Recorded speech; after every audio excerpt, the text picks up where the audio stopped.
Hi guys, it's Dana with Empower RV. Brenda with Queen Bee RV is behind the camera today. We're bringing you another episode of 52 Ways to Empower Women RVers, and today we're going to be talking about air conditioners. Some super quick and easy tips that you need to keep in mind when you are having AC problems. But first I wanted to give you a little tidbit that we are in Ryan Miller's rig, and they are Millers in Motion. And they have been here at the National RV Training Academy. We've been doing a solar install on his camper this last week, and it's been fantastic. But if you don't know about Millers in Motion, follow them on their YouTube channel and watch what they're about. Anywho, so today we're going to talk about ACs. Have you ever been traveling long destination? You've been in your tow vehicle all day, you get to the campground and it is just blazing hot, and the first thing you want to do is just to cool down that camper. You come in here and you flip on that AC. I'm going to give you a little secret. Even if you have a ducted system, you may have a shroud inside. Well, this wouldn't be a shroud, but you would have this interior part of the AC. If you have one of these, you likely have vents on either side or one large vent in the middle that you can open up. That is actually called a dump feature. And if you will utilize this dump feature on your AC inside your camper, when you first arrive at the campground, you're going to cool your camper down a lot faster. And the reason is this air is coming directly from the coils in the AC system on the roof. It's going to be the coldest air. You're going to drop it into the camper. All is a big dump. Get that camper cooled down quickly.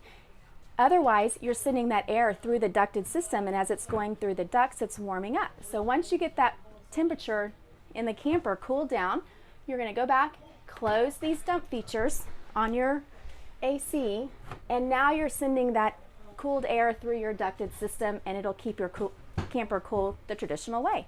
So that's a great idea. If you didn't know that, use these dump features. It's a great way to keep your camper cool.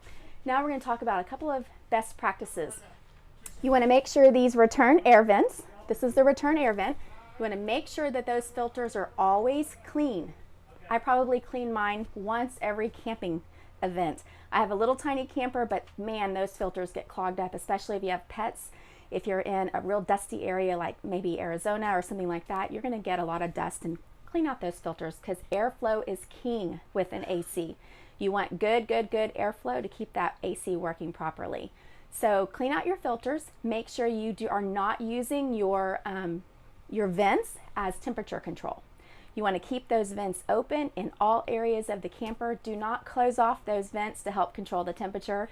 If somebody's a little too cold, have them put a sweater on or raise the temperature on your control panel. But don't close off vents because you're restricting airflow, and you might be causing problems with your air conditioning that you didn't really know about. And then the last thing I wanted to tell you is if you're starting to develop problems with your AC and your temperature control, make sure you're having your AC serviced at least once a year by a certified or registered RV technician. They need to be cleaning those exterior coils, make sure that everything on the exterior looks good, that the fins and the coils are nice and straight, that you haven't encountered a tree branch along the way that's caused some damage. But having those ACs serviced at least once a year, or more often if you're in for instance, a dogwood tree area, like during pollination and blooming and all that, you're going to have lots of stuff be sucked into that air conditioner. So make sure you're keeping it nice and clean. So I hope these were some good tips for you on keeping your airflow going well in your camper, getting it cooled off quickly. If you like this content, give us a like down below, follow us and subscribe to us, and let us know if there's something out there that you'd like to know more about. We'll see you soon. Bye.